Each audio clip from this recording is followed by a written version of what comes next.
Hello and Namaste. In continuation with the ordinary differential equation of first order and first degree, we'll be going ahead with the rules and the examples part 2. So in the last part, we have discussed about how this rule number 1, 2, 3 can be applicable, but we are starting from the rule number 3, 4, 1 and 2. So in this sequence, if you approach the particular example, you will be applying the correct rule for the correct differential equation. So for this today's session, the first is solve xy sine of xy plus cos of xy into y dx plus xy sine of xy minus cos of xy into x dy is equals to 0. Now in this particular equation, if you'll observe this, the coefficient of dx is m and coefficient of dy is nothing but the capital N. Including this y and including this x, that will form our m and n. So we have got capital M and capital N. Because of that, we can easily check that dou m upon dou y is not equals to dou n upon dou x. Which is the equation is not exact. If this equation is not exact, we need to go for an approach to select the correct rule to complete this or check this particular equation into differential equation and then proceed for the solution. Now in this particular, as we have done in the last session also, so we are always starting from R3, then R4, then R1 and then R2.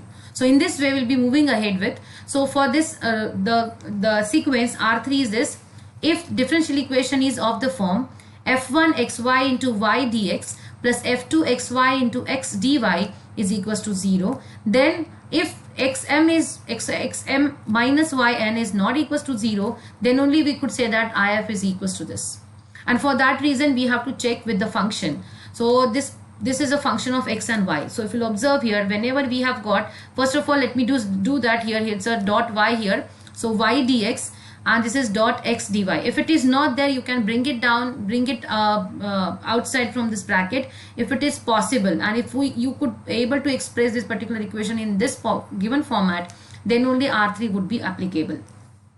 So here if you'll observe, everywhere there is whenever there is a x, there is a y also. So xy sine of xy, if you'll observe here, it's a pair of this x into y is coming everywhere. Whenever there is x present, y is coming, or where y is present, x will be coming. And therefore this particular equation, differential equation, is given in this format. That means what we need to use this rule number 3 for this particular to find out the integrating factor. Now therefore this can be expressed in this form, and therefore we have to first find out x into m minus y into n is equals to. So we have to check that whether it's 0 or not. If it is 0, then we cannot do that 1 upon 0. That means it will go to the infinity or not exist. That's the reason this condition very important, that is xm minus yn should not be 0. Now few of the books are using this x into m minus y into n as this also, like mx minus ny. But this might happen that student, while doing it while in a hurry, you can do that as the m with respect to x, because most of the time most of the books are using this as also the notation, right? This is also a notation. That's the reason I have taken this x rather than to take it here. I have taken it here, so there would not be any confusion regarding the notation. Otherwise it is one and the same thing what you people are referring as the book. So it's x into m minus y into n, which is equals to this. So we have just taken up this m, multiplied that with x, n multiplied with y, and we have got this particular. So if you'll observe here, after simplification, or after, because this is a plus, this is a minus, and we'll be getting it 2xy cos of xy.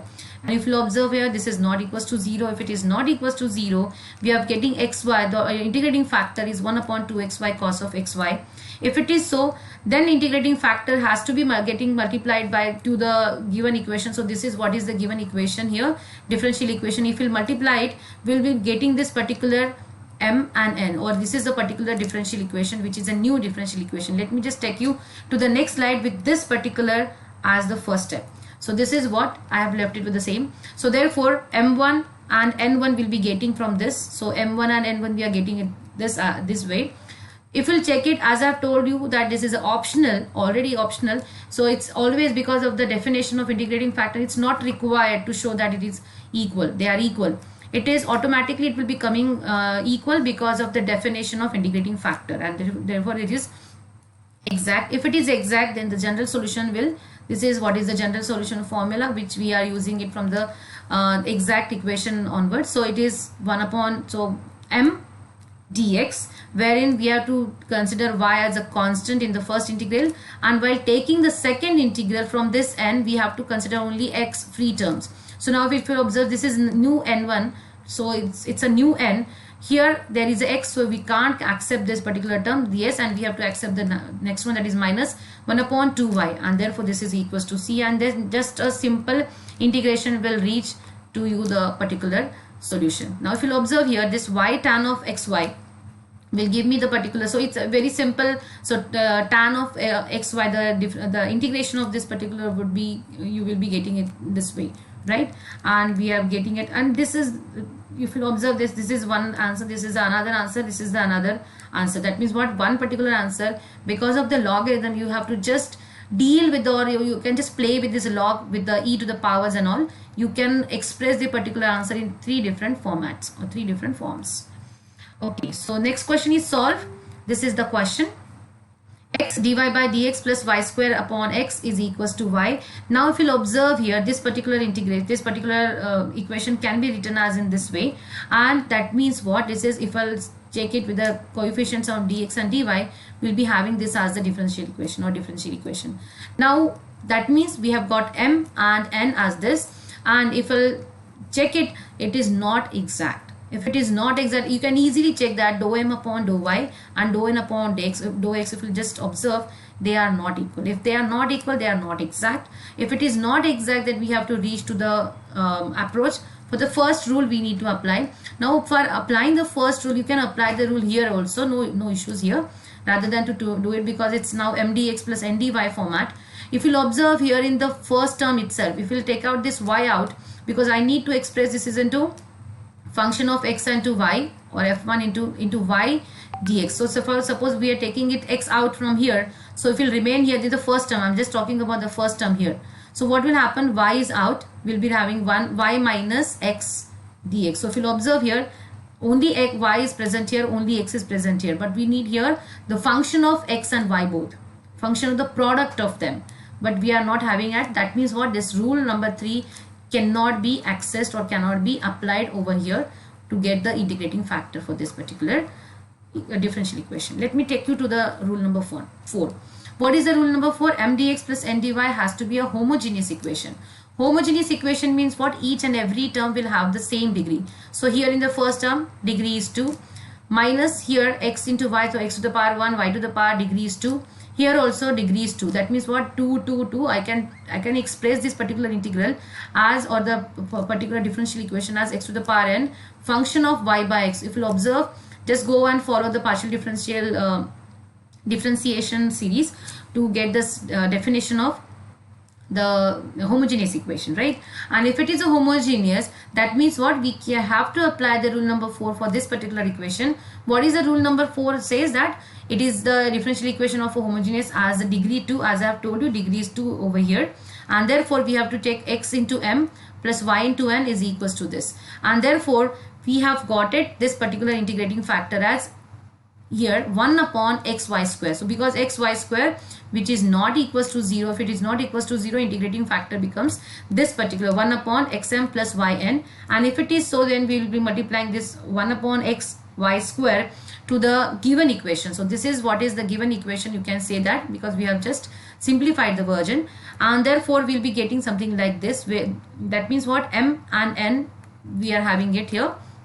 After integrating multiplication with the integrating factor, this equation becomes an exact differential equation, and if it is exact, then the solution we can go ahead with very simple way. So now integration of m1 dx, of course here y constant, right? And while taking the second integral, we have to take n1, from this n1 we have to take a term which is free from x, but we have only one term which also contains the x. That's the reason we cannot go for this particular term from n, and that's the reason it's integration of 0 dy, which is equals to 0, and therefore just by a very simple integration we'll be getting it, log of x minus x by y equals to c, which is the answer for this particular question. So this is all about the rule number 3 and rule number 4. How can you apply that particular rule number 3 and 4? Now this is a self-observation slide, as I am always doing it. I am always going for the questions or the unsolved questions, giving you as a self-observation slide wherein you can easily cross-check your understanding and you can introspect your understanding of the particular session what we have discussed on. So now here we have discussed on the rule number 3 and 4. So this is the 3 questions I have given along with the 3 answers. If at all you have any query or any answers you are not matching with the given answer, please write me in the comment section so that I can answer you for that particular thing. I hope you have understood the rule number 3 and 4 very well and how to go about, because I have already explained you how to reach from the R3 till R2, right? Because we have started R3, R4 and R1 and then R2. This is the, if you will follow this particular sequence, then you will never go wrong in calculating or finding out the correct integrating factor, right? Okay, this is from my side for this particular session. I hope you have understood this particular session. Please keep watching and keep writing me in the comment section. And if you like the session or like the video, please just do not forget to click the like button.